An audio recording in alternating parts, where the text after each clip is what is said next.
a video as quickly as possible of the garden. It is spring 2015, and this is my micro food forest.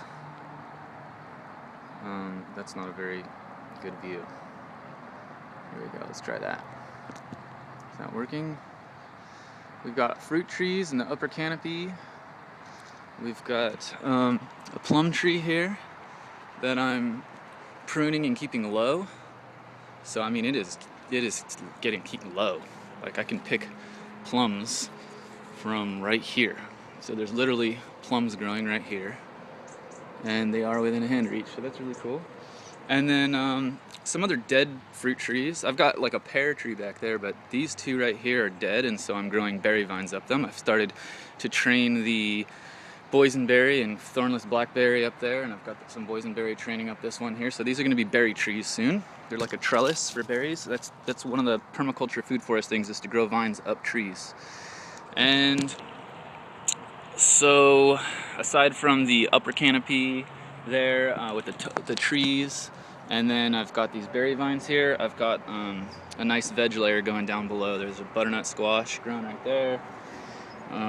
Like here's mustard greens, more mustard greens. Here's mallow, which is a wild edible medicinal plant. We've got black kale, all sorts of things. This is the older generation of black kale from last year, and so it's at the end of its season, and it's all bolted up and making seeds, and that's wonderful. And then we have a new generation of kales growing underneath down below, and like pretty much everywhere you look, you're gonna find small plants and seedlings. Like there's lettuce right there, there's a celery shrub right here, there's more young kale growing up all over the place. Now there's an Armenian cucumber seedling. That one's off to a good start. There's a cherry tomato right back there, and I've probably got 30 of these things planted around the yard.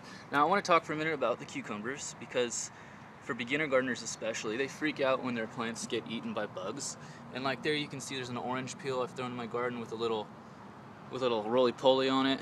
And out here in Murrieta, I've heard a lot of gardens are being infested with roly-polies. And so just chill out and relax, it's all good. And just know that nature is just running its course, and that there will be periods of times where your garden will be in a certain state where it'll be a bit unbalanced, and there'll be too many of this and not enough of that, but it's just fluctuating, it's breathing. Your garden is just breathing.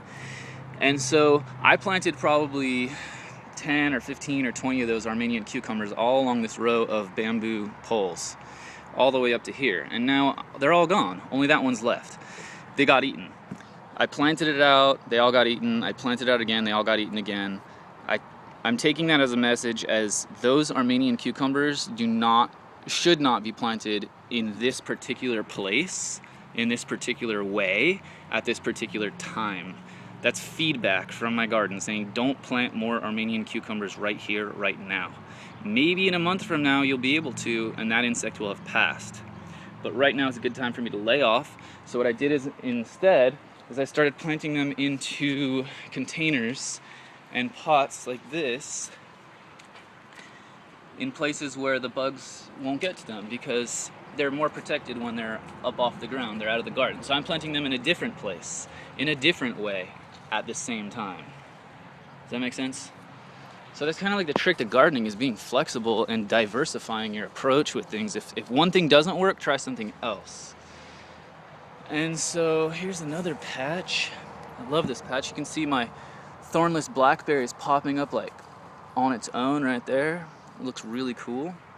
Basically it tips. What happens is you get this long vine from the mother plant. It comes down, down, down, down, down, down, down, down, down. You can see the stem right there going down, and then boom, it goes into the ground. Let's find a spot where it goes in. It goes in right there. And then boom, a new plant pops up, and then this shoots up. And I could scoop those up with the roots and put them in a pot or plant them somewhere else if I wanted to, but I'm not. I'm just letting it grow. I'm letting my berries grow for now. Maybe I'll prune them back next year and make baby plants, but for right now I just want berries. And there's collard greens growing there, and there's all sorts of things. Probably that collard there. There's a lettuce right here. There's another collard right there. There's celery right there. This is borage, I just learned. I've just put random seeds in my garden and then they pop up and I say, what the heck is that? And I look it up and I say, oh, that's the borage seed I planted.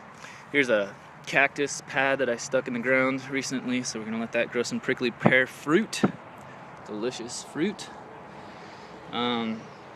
So there's a lot going on in this very small space, and look at all the empty space. Your garden does not need to be big. It can be a very small space, because look at this tiny little spot right here.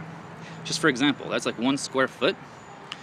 We've got kale, kale. This is a mimosa tree seedling. This is black kale.